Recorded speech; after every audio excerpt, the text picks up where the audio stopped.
President Trump's initial response to the first wave of pipe bomb attacks against former presidents and a major news outlet was to ask both sides to tone it down.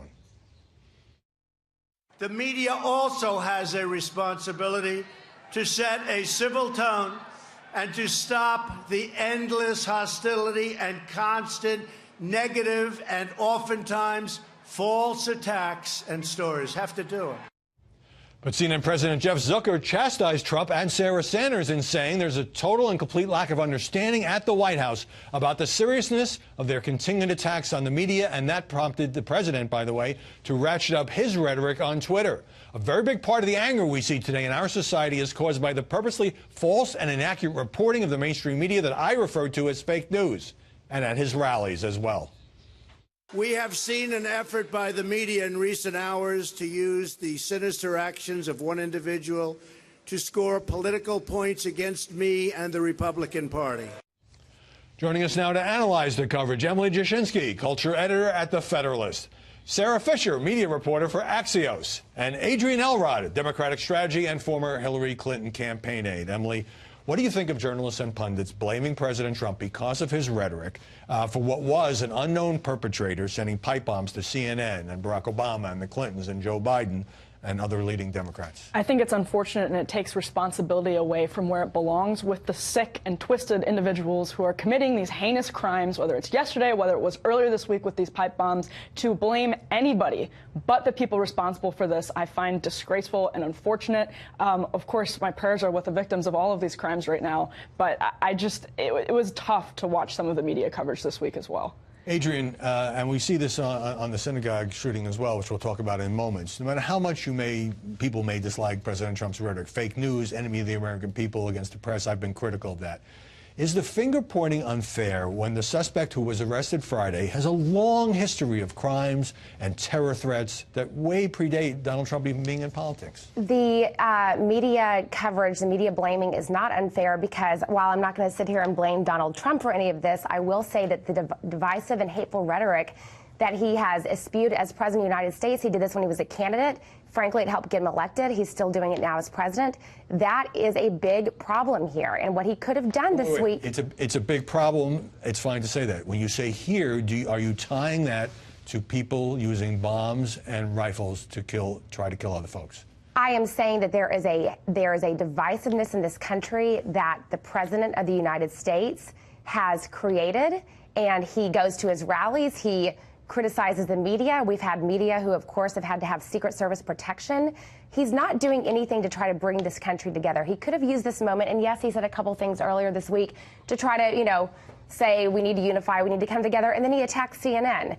Let's also not forget, Howie, that he tweeted a video last year of him in a wrestling outfit tackling a CNN reporter. All right, let me get to Sarah. And by the way, even after the suspect was arrested, Steve Schmidt, Republican strategist, MSNBC contributor, says, well, Trump created an atmosphere where a sick person, a criminal, somebody like this terrorist would actualize Trump's clear intent. So before it was like, well, don't blame Trump because it might be a lunatic. Now it's like, yeah, it's a lunatic, but he loves Trump, so we can still blame Trump. I think that Donald Trump's rhetoric fans the flames for an already existing problem. And so, as Adrienne said, there are things that he could be doing to create more unity so that you're not having people that are acting out and blaming, pundits or targeting pundits, but Donald Trump's not doing that. He might say it's time to call for unity, but then he goes out in his rallies and he endorses people who are beating up on journalists. He still continues to attack CNN.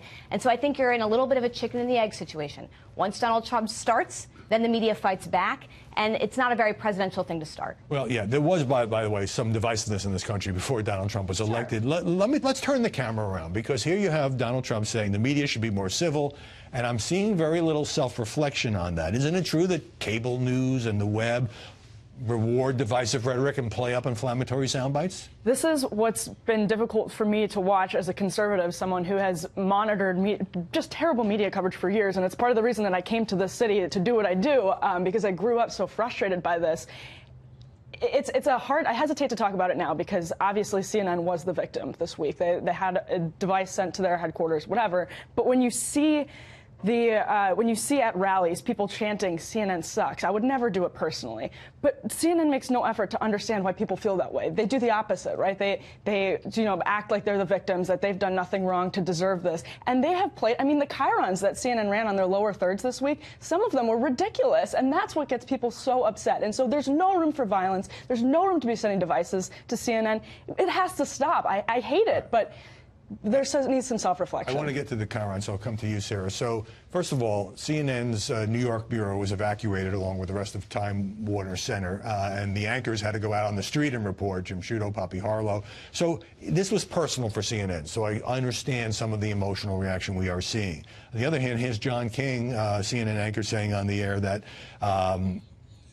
he doesn't blame President Trump for the pipe bomb attacks. And look at this on-screen headline. CNN, Trump has no plans to claim any personal responsibility for inciting serial bomber. Sarah. This happens all the time. If you're a web producer and you're changing the headline on a web article that doesn't reflect the article, the same thing happens in TV. It doesn't make it okay. But CNN made an editorial decision to put that on the screen. They absolutely did make an editorial decision, but it wasn't necessarily John King's decision, and that's no, where I'm not blaming problem. John King. I'm looking at the network. Right. Well, the network is going. Quite honestly, the network is going to blow this up, and they are going to be a little bit hyperbolic, to be completely fair, because quite frankly, they feel personally attacked, and because also they feel as though inciting that sort of really, that move is going to resonate with their audience. Adrian, I have a presidential tweet for you on this very subject. Let's put it up on the screen. Funny how lowly rated CNN, among and others, can criticize me at will and even blaming me for the current spate of bombs and ridiculously comparing this to September 11th and the Oklahoma City bombing. Yet when I criticize them, they go wild and scream,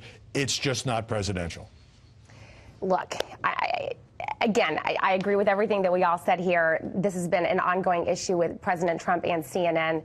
Obviously, Jeff Zucker, the president of CNN, had every right to say what he said because CNN has taken this very personally.